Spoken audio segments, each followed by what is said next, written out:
Decision making.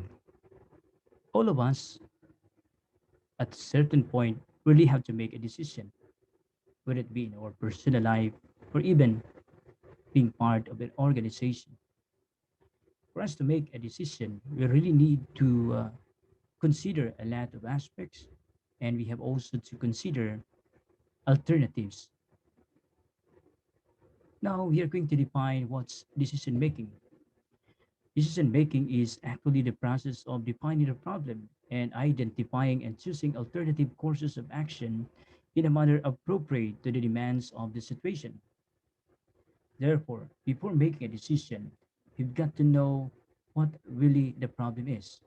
So it should be clear to us what the problem really is for us to be able to provide appropriate courses of action. Decision making also indicates that manager must adopt a certain procedure designed to determine the best option available to solve certain problems.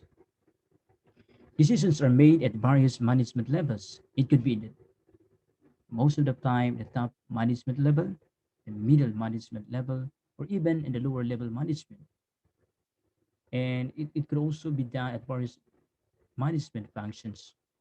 You got to decide in planning, organizing, directing, and of course, controlling. We have here the outline of the decision making process. First, you have diagnosing the problem. Second is to analyze the environment. It includes the external and internal environment. Third is to develop viable alternatives. Fourth is to evaluate alternatives. And fifth, make a choice. The sixth step in the decision making process is to implement decision. And seventh, which is the last step of the decision making process, is to evaluate and adapt decision results. Diagnosing the problem. A problem exists when there is a difference between the actual situation and the desired situation. That means if there is a gap of what you have in the actual situation and what you desire to be or to achieve whatsoever, then there's a problem. It's being able to identify the real problem that is tantamount to having the problem have solved. So if you don't know the problem, it's really difficult for you to solve it in the very first place. After diagnosing the problem is to analyze the environment. The environment where the organization is situated plays a very significant role in the success or failure of such an organization. The objective of environmental analysis is the identification of constraints, which may be internal or external limitations. Examples of internal limitations are as follows: limited funds available for the purchase of equipment, limited training on the part of the employees, ill designed facilities, or it could be irrelevant organization structure. While for external limitations, we have here the following examples. Product patents are controlled by other organizations. A very limited market for the company's products and services exists. Strict enforcement of local zoning regulations. The internal environment consists of organization activities within a firm that surround decision making, while external environment refers to variables that are outside the organization and not typically within the short run control of top management.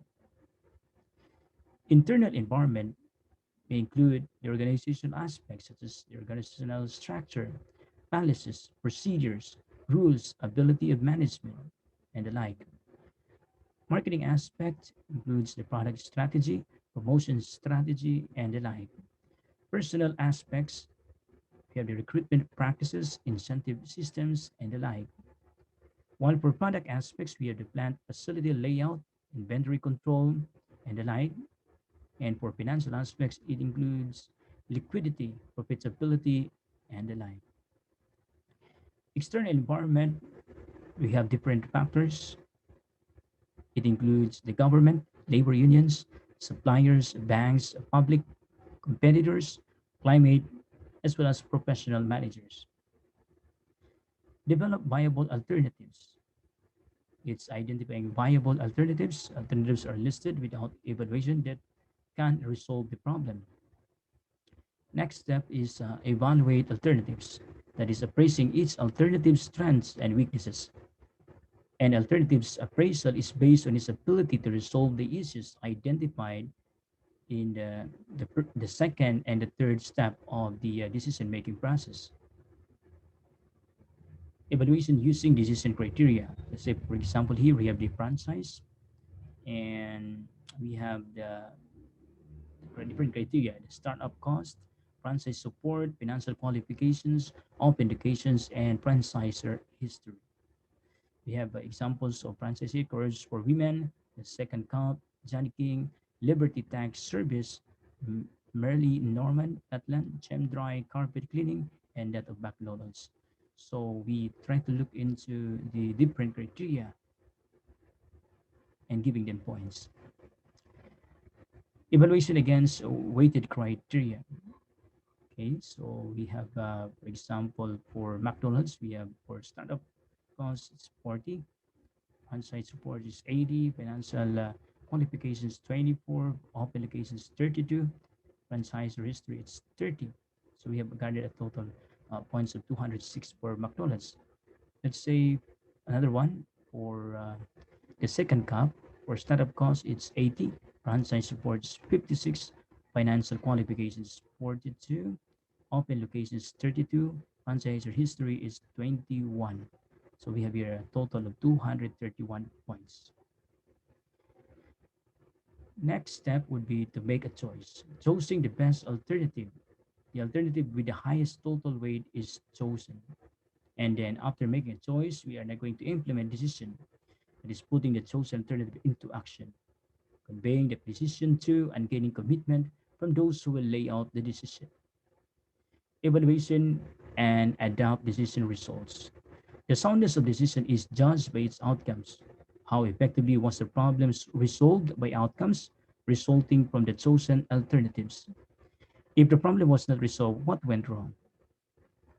Approaches and decision making. We can make use of what we call qualitative evaluation and that of quantitative evaluation. For qualitative evaluation, it refers to the evaluation of alternatives using intuition and subjective judgment. Managers tend to use the qualitative approach when, for example, the problem is fairly simple, the problem is familiar, the costs involved are not great, and immediate decisions are needed. Quantitative evaluation, however, refers to the evaluation of alternatives using any technique in a group classified as rational and analytical. Here are the different types of quantitative techniques. It includes the inventory models, queuing theory, network model, forecasting, regression analysis, simulation, learning programming, sampling theory, and that of statistical decision theory.